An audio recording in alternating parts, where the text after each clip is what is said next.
လင်းဆိုသောဝတ္ထုတိုလေးကိုဖတ်ပြမှာဖြစ်ပါတယ်။ကြောက်စရာစိတ်အလျင်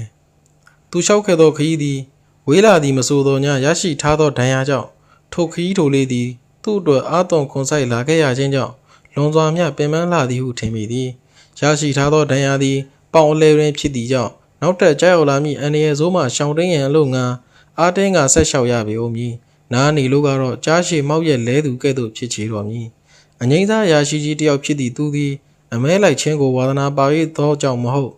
်အသားရလိုမှုကြောင့်ထိုမုတ်ဆိုးနှင့်အမဲပစ်လိုက်ခဲ့ရမှအစပြု၍သူသည်မျော်လင့်မထားသောအန္တရာယ်ဆိုးနှင့်ပတ်ပင်တိုးခဲ့ရခြင်းဖြစ်သည်ထိုသည်ကလည်းဘသူမပြုမိမိမှုကြောင့်ပင်ဖြစ်သည်အခုတော့သူသားကောင်ဘဝရောက်ခဲ့ကြပြီသူ့ရန်သူသည်သူ့လိုလူသားတယောက်ဤတော့ဤတောင်ကိုကျွမ်းသူဖြစ်သည့်အပြင်မုတ်ဆိုးကောင်းတယောက်လည်းဖြစ်သောကြောင့်သူသည်သတိကြီးစွာဖြင့်ရှောင်တိန်သွားလာနေရခြင်းဖြစ်သည်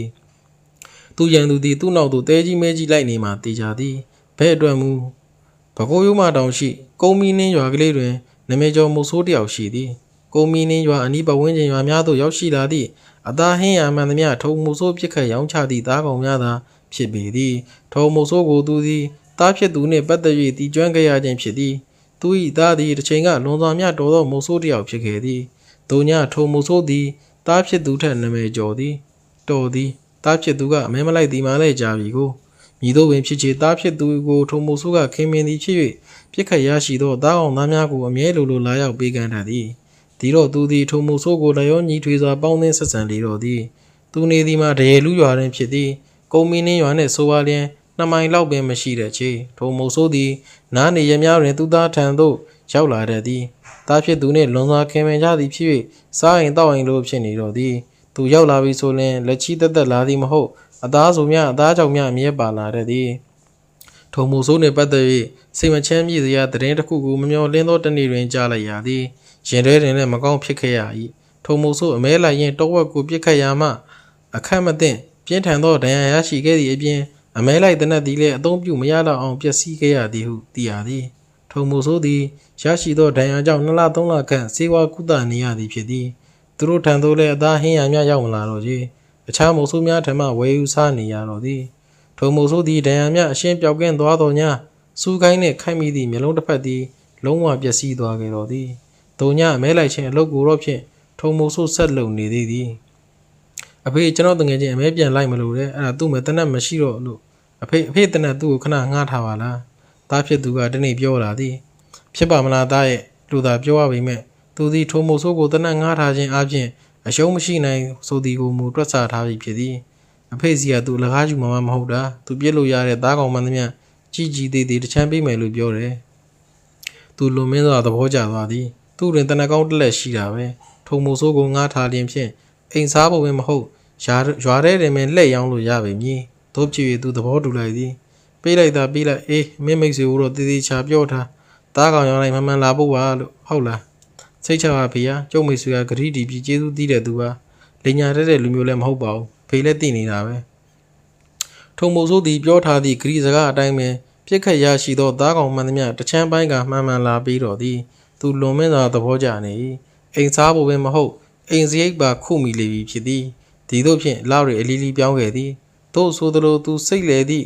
်သူစိတ်သည်ထုံမိုးဆိုးပေါ်ပြောင်းလဲခဲ့တော့သည်။တစ်ချိန်ကထုံမိုးဆိုးကိုသူအထင်ကြီးလေးစားခဲ့သည်။ယခုမူထိုမိုးဆိုးသည်သူ၏တနက်ကိုငှားရမ်း၍ထားသည်ကြောင့်ငါတနက်သာသူ့ကိုငှားမထားလျင်ဖြင့်ထိုမိုးဆိုးငတ်ချီပြီထို့ကြောင့်ထိုမိုးဆိုးကိုငါမျက်နှာလှုပ်၍မျက်နှာချိုသွေးစရာမလိုတော့ဟုထင်မှတ်သည်အမှန်စင်စစ်မူငါသည်သူ၏ကျေးဇူးရှင်မင်းဖြစ်နေကြပြီဟုတွက်ကထိုမိုးဆိုးကိုအထက်စီးမှဆက်ဆံလျော့သည်တာမင်းမိတ်ဆွေကိုပြောလိုက်ကွာငါတနက်ငါပြန်လို့ခြင်းပြီလို့တကယ်ယူလို့မဟုတ်တက်ချင်းကြောက်ခြင်းဖြစ်သည်မင်းကွာပြစ်ခတ်ရရှိတဲ့အသားတွေကိုနင်းငံစားမဖြစ်ပဲကိုကရှော့စားပြီးငွေရအောင်ရောင်းပေါ့ပြီးတော့ငွေစုတနက်တက်လက်ပြန်ဝယ်လေစေနာတန်လိုပြောတတ်သေးသည်သူသိတာပဲထိုမိုးဆိုးကအရင်ကလိုမဟုတ်မျက်စိတစ်ဖက်ကလည်းမရှိတော့ဘယ်လက်ကလည်းတန်ဆန်းမဟုတ်လေတော့အရင်ကတော့သားကောင်တွေဖောတီရနိုင်ခြင်းမရှိတနက်ငါးကပေးနိုင်ရင်သားကောင်ကိုပင်မနဲ့ကြိုးစားပန်းစားရုန်းကန်နေရသည်ကိုတိလျက်နှင့်ပြောခြင်းဖြစ်သည်ထိုမိုးဆိုးရသည်မြသူကတချမ်းရနေသည်ဤသို့ပင်ဆိုစေထိုမိုးဆိုးသည်တနက်ငါးရမ်းမှုကိုတော့ဖြစ်မဖြစ်မနေရှာဖွေပေးခတ်ပြစ်ခတ်ပေးနိုင်သေးသည်တခါတရံရသောသားကောင်ငဲနေလျင်မူမင်းကလည်းကွာဟောဟုတ်ရဲ့လားဟာခြားသားကောင်တကယ်မရပြီဘူးလားမင်းကောင်ကတိတိလေးရငါဘလို့စားရမလို့ဒီ ဒီသို့နဲ့သားကောင်သေးလင်းကြီးကြလိုက်သည်ပြောင်လိုကောင်မျိုးပြစ်ခတ်ရလင်းဖြင့်စိတ်စိတ်နေကပြုံးဖြီးပြီးသာလှုပ်၍နေသည်ရံဖန်ရံခါဖျားနာ၍အမဲလိုက်မထွက်ဖြစ်ခဲ့သောထုံမိုးဆိုးကိုဘလို့လဲကွာအမဲလိုက်မထွက်တော့ငါအတွက်ဘလို့ခွဲရတော့မှာတော့အိမ်မကြီးကုန်အနေနဲ့လေအမဲလေးပါလေးထွက်ရှာပါအောင်ဟောငါမှဒီတနက်လေးနဲ့လောက်ကန်စားနေရခုလိုမင်းကငါထားပြီးအလုံးမလုံးပဲနေတော့ငါအတွက်နစ်နာတာပေါ့မလို့ချင်တော့လေပြန်ပေးလေကွာတာယာကုန်းရွာကမိုးဆိုးတယောက်ငါမှတနက်လာငါနေတယ်သို့ဆိုသလိုလွန်ခဲ့သောရက်ပိုင်းကမှပြစ်ခတ်ရရှိထားသောပြောင်ကြီးတစ်ချမ်းလုံးကိုပင်သူမမြင်တော့နေ့စဉ်လိုအသားရလိုစိတ်နှင့်လောဘတက်လာကြပြီညီတို့ပင်ဆိုသည်ညထုံမိုးဆိုးသည်သူ့တနက်အားပြန်ပေးလိုပေပြီသို့ပေမဲ့သူ့အတွက်တနက်တလက်တော့ဖြင့်ရှိထားမှဖြစ်သည်ကိုပြန်လဲမဝယ်နိုင်သေးသဖြင့်တဲကြီးခံအောက်ကျ၍အန်ကယ်ကကျွန်တော်ဖျားနေလို့ပါဒါကြောင့်အမဲလိုက်မထွက်ဖြစ်တာပါနေကောင်းတာနဲ့အမဲထွက်ရှာပေးပါမယ်တောင်းပန်ပါရအန်ကယ်ရဲ့လို့ထုံမိုးဆိုးကမျက်နှာချိုသွေးနေညသူ့လေတန်းသည်ခက်မမှဖြစ်ုံမကနှိမ့်ချလို့သည့်စကားများပင်ပြောလာကြတော့သည်မင်းအဲ့လောက်ပြောညံမဲ့ညံဖြစ်မှကိုမှသိရတယ်ကွာစောစောကသိရင်ငါတနက်မငါဘူးငါသားနဲ့မင်းကမိတ်ဆွေတွေမို့လို့သားမျက်နှာနဲ့ငါထားတာတကယ်ဆိုရင်ငါတနက်ငါစားရသူမဟုတ်ဘူးကွာသားမျက်နှာကြောင့်မင်းကိုကူညီထားတာသူစကားမျိုးပင်ပြောလာကြပြီဖြစ်သည်သူမြည်တော့ပင်ပြောညာထိုမိုးဆိုးသည်တဲကြီးခန့်ဆက်ဆံခဲ့သည်ခြေနှက်မှုတော့တိတ်မရှိလေတော့မဖြစ်နိုင်လုံးရည်သာအောင်ဤနေရခြင်းဖြစ်သည်သူတနက်ကိုလည်းပြန်ပေးခြင်းမိဖြစ်သည်ထိုမိုးဆိုးသည်ကျမ်းမာရေးကလည်းချိုရင်းလာသည်ဖြစ်၍ရခင်ကလိုအမဲကြီးကိုပြစ်ခတ်နိုင်စွမ်းသိမ့်မရှိတော့ကြဒီတွင်မင်းကွာဘယ်လိုလုပ်နေရလဲငါ့ကိုလိမ့်နေရလားငါအတွက်အတော်နစ်နာနေပြီကွာတောကြောင်လေးလောင်နဲ့ကျင်းနေရတော့မှလားအန်ကယ်ကျွန်တော်တကယ်အလုံးမဖြစ်လို့ပါတောကြောင်လေးမို့ထုံးစံတိုင်းတစ်ချမ်းမဟုတ်ပဲတကောင်လုံးတော်ပေးထားတာပဲကျွန်တော်အိမ်မှာတော့အသားရင်မစားဘူးတောထဲကခုတ်လာတဲ့တောင်ထပူးလေးတောင်ဘူးလေးတွေပဲချက်စားတာထိုကဲ့သို့ရှင်းပြလာပြန်တော့လေအေးကွာငါလည်းငါပဲမင်းကဦးနာကျိုးကန်းဆိုတာငါအခုမှသိရတယ်ဗျာထုံမိုးဆိုးအတော်ကြီးတုံးလို့သွားသည်သူ၏အားနဲ့ချက်ကိုယခုလိုထုတ်ပြောနှိမ့်ချလာသည့်ကြောင့်ဒေါသလည်းထွက်သွားသည်သူညသူ့စိတ်ကိုသူပြန်ထိန်ကပြေးလဲလဲဖြစ်ရန်တိုးရှိုးတောင်းပန်လို့ကြီးနေတော့သည်အေးဒီတစ်ခါမဲပြစ်သွားရင်ငါကိုယ်တိုင်လိုက်ခဲ့မယ်ရေလို့ပြောစကားနဲ့အဆုံးသတ်သွားသည်သို့ဖြစ်၍သူနှင့်ထုံမိုးဆိုးအမဲလိုက်ထွက်ခဲ့ကြခြင်းဖြစ်သည်လမ်းတစ်လျှောက်သူသည်ထုံမိုးဆိုးအားနိုင်ထက်စီးနှင်းပြောဆိုလာသည်ပြစ်တောက်နေလဲမန်မဲနေသည်ထုံမိုးဆိုးသည်ကဘာမှပြန်မပြောရင်ထဲမှာတော့ဘလောင်ဆူနေကြပြီကိုသူမသိပါကြီးသူနှစ်ယောက်သားရှောက်ခဲ့ကြရင်စလုံးတော်လေးတစ်ခုအနာရောက်တွင်တရေတကောင်ကိုတွေးလိုက်သည်ဖြစ်၍ပြစ်လေကွာဘာကြည့်နေရလဲဟိုမှာပြီးတော့မယ်သူဘယ်တော့ပင်ပြောနေရထုံမိုးဆိုးသည်စလုံးတော်စမှတရေကူသာငိမ့်မော့ကြည့်နေရင်ခေါင်းကိုခါရမ်းနေ၏ထိုချိန်တွင်မှာပင်တရေကောင်သည်သူတို့ဘက်တစ်ချက်လှည့်ကြည့်ပြီးလင်မြန်သောအဟုန်ဖြင့်ထွက်ပြေးသွားတော်သည်မရိုင်းလိုက်တာကွာတရေကောင်မြင်ရနဲ့မဖြစ်ဘူးဆိုတော့ဘာသဘောတော့ငါ့ကိုတနက်ငါးရန်ကပေးရမှာစိုးလို့လားဟုတ်ပြီဟိုနေ့တွေကမင်းငါ့ကိုအကောင်လေးတွေပဲပေးခဲ့တာအကောင်ကြီးတွေကိုမင်းမယ်ယူထားရမလားခုငါကိုယ်တိုင်ပါတော့မင်းရဲ့ကလိန်ကကျစိတ်တဲ့ကိုသိရပြီပေါ့သူကဒေါသတကြီးပြောလာတဲ့ပြင်ထိုမိုးဆိုးသည်မဟုတ်ဘူးအန်ကယ်ကျွန်တော်မှန်မှန်ကန်ကန်ဆက်ဆံနေတာပဲဗျခုဒီစီရဲကဇီးနေမလို့မဖြစ်တာမိုးဆိုးကောင်းမြည်သည်စီးထားရတယ်ဗျဘာကွာမင်းကမိုးဆိုးကောင်းဟလားဟာရီးရသကွာလက်ကမတန်မျက်လုံးတစ်ဖက်ကပြက်ဒါမိုးဆိုးကောင်းနေလားရဲရသေးတယ်ကွာကလိန်ကကျကလည်းကြာသေးတယ်အခုတို့အလုံးနဲ့တန်မိုးဝဲကြောင်ပြုတ်နေတဲ့မင်းလိုမိုးဆိုးရိုင်းမှာကျင်နာဆာနာစိတ်ရှိတယ်ဆိုတာစီကန်းရှိတယ်ဆိုတာငါနာရှိလို့သာကြားရလားဒီမှာငါပြောမယ်နောက်တစ်ချိန်ဘာကောင်းတွေ့ပြစ်ကိုပြစ်ရမယ်ကွာဇီးရှိရတယ်ကလေးရှိရတယ်ငါမလိုချင်ဘူးငါလိုချင်တာငါတနက်ငါရန်ကအတွက်တားအောင်ကြီးလိုချင်တယ်ဒါပဲသူ၏မောက်မာစကားလှောင်ပြောင်စကားကြောင့်ထိုမိုးဆိုးရင်တွင်ခံစားချက်ပေါက်ကွဲထွက်လာတော့သည်ဘာဗျဘာပြောတယ်ခနေ့ဒီကျုပ်ခမရကိုမှန်မှန်ကန်ဆက်ဆံလာကျမ်းမာရင်မကောင်းတဲ့အခိုက်အတန့်လေးမှာနည်းနည်းလေးတီးခံပေးဖို့တောင်းပန်တိုးရှိုးနေတဲ့ကြားရောက်တက်လွန်ပြီနော်ကျုပ်တီးမခံနိုင်တော့ဘူးရော့ဒါခမရတင်တဲ့တနက်ငါးရန်ကပဲပေါ့ဆိုဟာသူ့ရဲ့တနက်မျက်နှာကိုတနက်တင်နဲ့ပင့်ရိုက်လေတော့သည်